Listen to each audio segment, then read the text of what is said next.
moving around California, and now we're in Oakland, California, visiting with Reid Davenport. Welcome, Reid. Thanks for having me, Judy. Very welcome. So we were reminiscing and realized that Reid and I met when he was 20 years old. And Reid, we met first at the National Council on Independent Living. And then we met again when you were looking at traveling. So tell us a little bit about what your first experience was when you were seeking to go abroad and study. So I went to a school that where 80% of the students study abroad their junior year. I had to go to Italy because my grandmother was born there.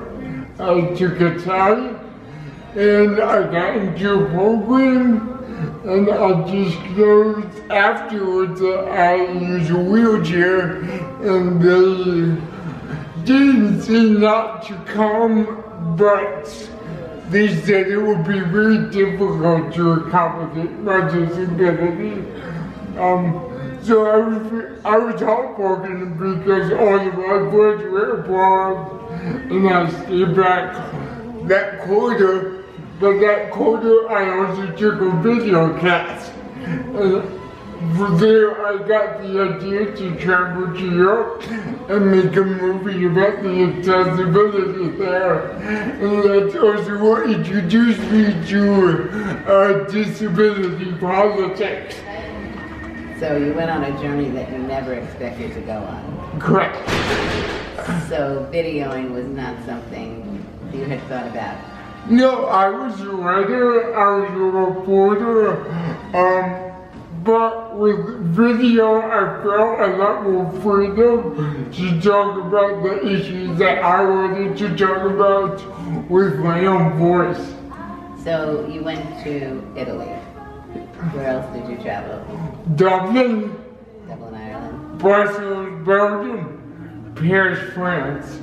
So tell us what those different trips were like for you, different parts of your trip.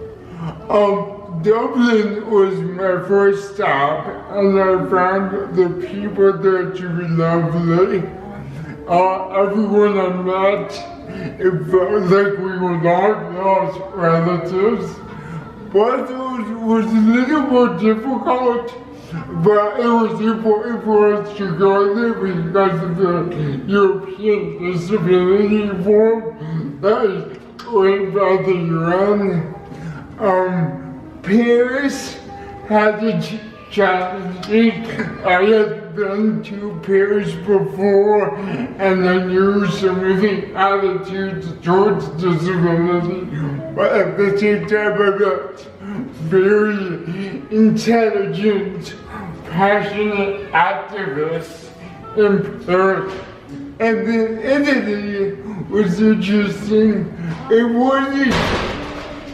It did have accessibility issues, but at the same time, for instance, I was in a bus and the ramp was broken, and a group of 14-year-old boys together by themselves to lift me up in and out of the bus. And that would never happen. So it's very,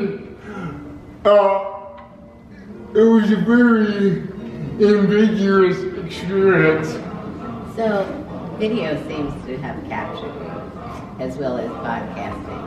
Why do you think media is so important?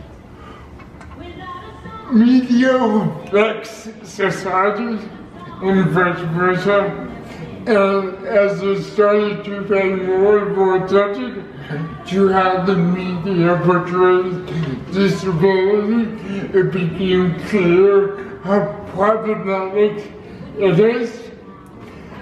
And we're not gonna see changes, drastic changes in society if we don't change conceptions of disability in the media. So I try to disrupt the media. What are you doing to work with media to change their perceptions? So I'm doing a podcast called Basic Able.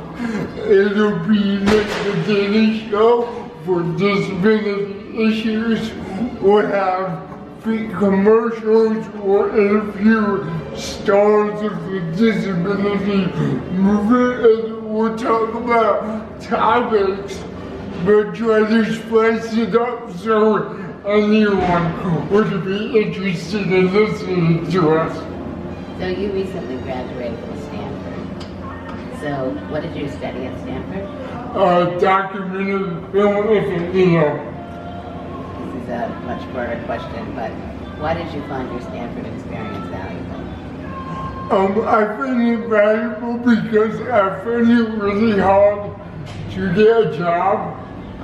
And after graduating from Stanford, I work for myself, and I'm very self-sufficient, so I don't have to worry about the job market, the discrimination in the job market, as much as it did before I got my master's. Because now you have more qualifications and knowledge. And because I'm able to freelance. It's freelance. So what do you see as some of the major barriers that still exist? And what do you think needs to be done to make, for someone like you with your qualifications, greater opportunities so that you can look at working either as a freelance person or working in a traditional company? It comes back to attitudes, and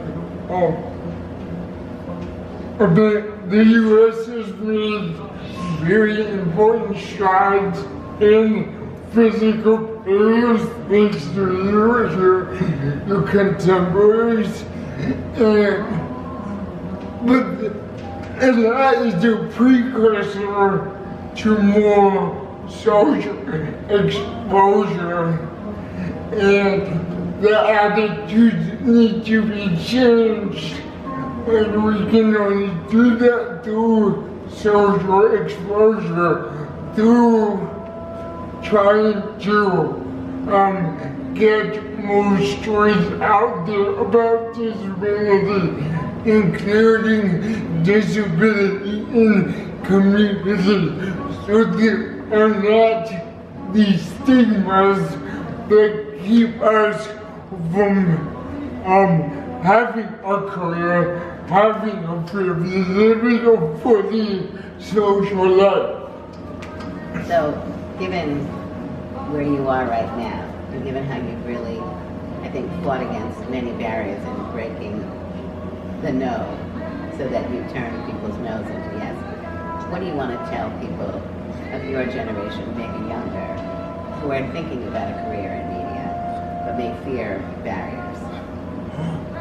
That if you have a story and you're confident in how you want to tell that story or other stories you may come up with, that there's absolutely a place for you, and that people with disabilities in society need you to tell their stories, to